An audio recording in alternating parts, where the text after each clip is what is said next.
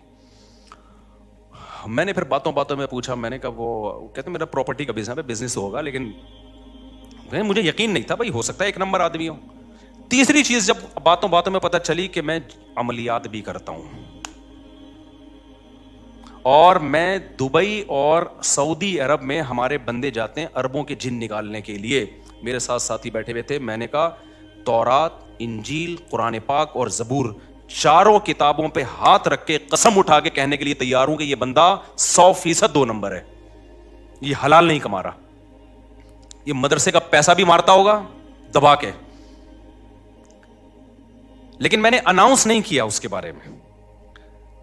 چند دنوں کے بعد اس کے ساتھ جب کہیں میری ایسے نیٹ پہ تصویریں وائرل نہیں ہوئی, کسی کے پاس گئی تو ایک بڑے مفتی ہیں کراچی کے, ان کا فون آیا, مفتی صاحب یہ بندہ بہت بڑا فراڈی ہے, آپ کس کے ساتھ گھوم رہے ہو؟ نہیں آئی میرے خیال بات سمجھنے. مفتی صاحب یہ بہت کرپٹ آدمی ہے, بدنام زمانہ ہے. میں نے کہا ہم نے تو پہلے ہی 4 کتابوں پہ ہاتھ رکھ کے قسم اٹھانے کی قسم اٹھا لی تھی. پھر ایک اور بندے کا فون آیا, مفتی صاحب اس کے ساتھ مالی لین دین بولو نہیں کرو. یہ میں کیوں مثالیں دے رہا ہوں کہ جو شریعت کا فلسفہ ہے وہ اپنی جگہ ہے, لیکن معاملات کیا ہیں. دیکھو ہمیں کسی سے بدگمان ہونے کی اجازت نہیں ہے, لیکن جب کسی مدرسے میں چندہ دے رہے ہو آپ تو یہ تو پیسے کا معاملہ ہو گیا نا, پھر بدگمان ہونا فرض ہے.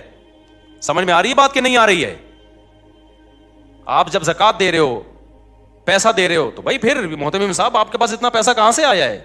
ہاں ہر ایک نہ آ کے پوچھے, محلے والے پوچھ سکتے ہیں, محتمم کے ذمے بتائے بھائی میرا یہ بزنس الگ ہے اور مدرسے کا حساب کتاب کیا ہے, الگ ہے. اور یہ بھی یاد رکھو یہ غیر قانونی ہے کہ ایک ہی آدمی کے ہاتھ میں سارا حساب کتاب ہو. دنیا میں کوئی ٹرسٹ, کوئی فاؤنڈیشن ایسی نہیں ہے جس میں ایک آدمی ون مین شو, یہ انلیگل ہے. ایک صاحب گئے, مولوی صاحب باہر ملکوں میں چندہ مانگ رہے ہیں, مجھے کسی نے کہا کہ آپ کے جاننے والے ہیں, آپ کا نام, میں نے کہا میں نہیں جانتا بھائی کسی کو. تو کہہ رہے یار یہ تو کہہ رہے اتنی بیوہ, میں نے کہا بھائی یہ تو انلیگل کام ہے.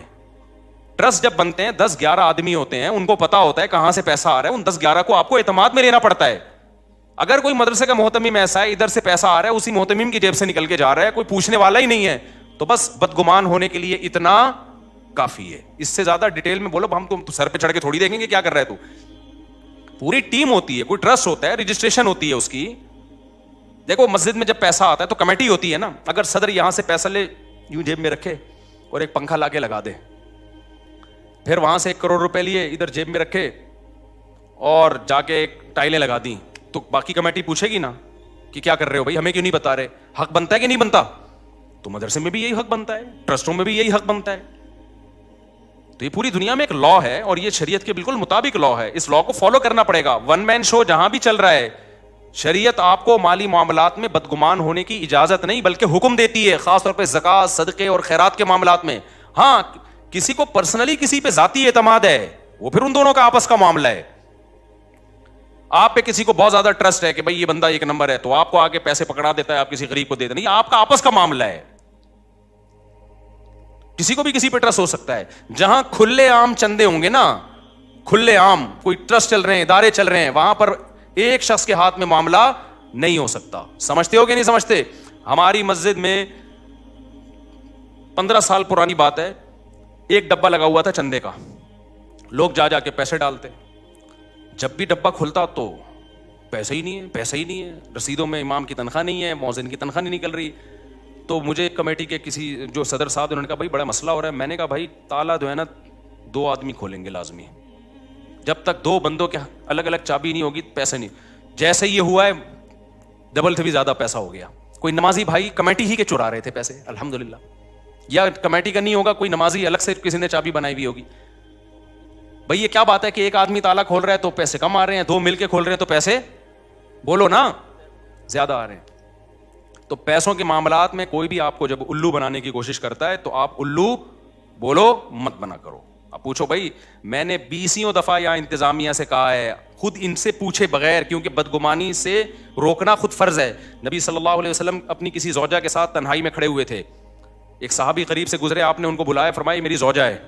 صحابی نے کہا یا رسول اللہ میں آپ پہ تھوڑی شک کروں گا, میں نے یہاں انتظامیہ سے جب میرے پاس ریوو گاڑی آئی ہے, میں نے کہا آپ ایسا نہ ہو میرے خلاف ادھر ادھر باتیں کرنا شروع کر دیں, آپ پوچھو میں آپ کو بتاؤں گا یہ گاڑی میرے پاس کہاں سے آئی ہے, آپ پوچھو میں بتاؤں گا میں نے 4 شادیاں کیسے کر لی ہیں, کہاں سے کھلا رہا ہوں, 4 گھر کیسے چلا رہا ہوں. ان کو میں نے خود حق دیا ہے تاکہ بدگمان نہ ہو, کیونکہ شک ہو سکتا ہے ایسا نہ ہو مفتی صاحب مسجد کے نام پہ دائیں بائیں سے چندہ لے کے اپنے مزے اڑا رہے ہوں, دے دنادن شادیاں کر رہے ہوں. میں سمجھا پا رہا ہوں اپنی بات. اس کو کہتے ہیں معاملات, جو آج کل مارکیٹ میں کیا چل رہے ہیں, شارٹ.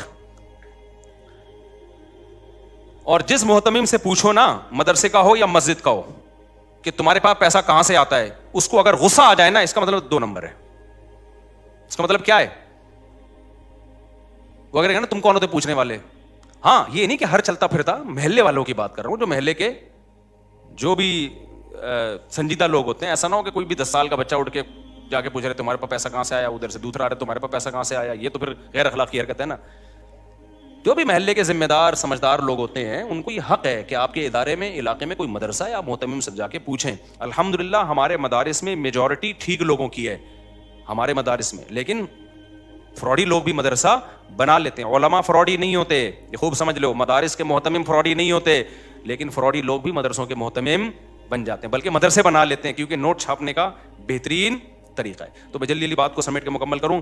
ایک عدالتی خلا کے بارے میں نے کہا بالکل 100% کیا ہے غلط, تو یہ کانفیڈنٹلی کہا ہے, یہ میں نے مذاق بولو نہیں کیا. ایک میں نے یہ کہا تھا کہ عامل سارے 2 نمبر ہوتے ہیں اور جو 2 نمبر نہیں ہوتے وہ بھی اوپر کی سیٹنگ ان کی آؤٹ ہوتی ہے, یہ میں نے بالکل بھی مذاق بولو نا نہیں کیا. اور مجھے اس کے ما لہو و ما علیہا سب پتہ ہے کہ کون حضرت بزرگ ہمارے اکابر میں کون ہے جو عاملوں سے علاج کروا رہے ہیں, کون نہیں کروا رہے. وہ عامل ان بزرگوں کی ہمارے دل میں بڑی عقیدت محبت ہے, ہمیں پتہ ہے عامل ان کو بھی الو بنا رہا ہے. تیسری چیز قضاء عمری کا تو بتا دیا میں نے, کوئی معاف نہیں ہوتی قضاء عمری. چوتھی 3 طلاقیں 3 ہوتی ہیں.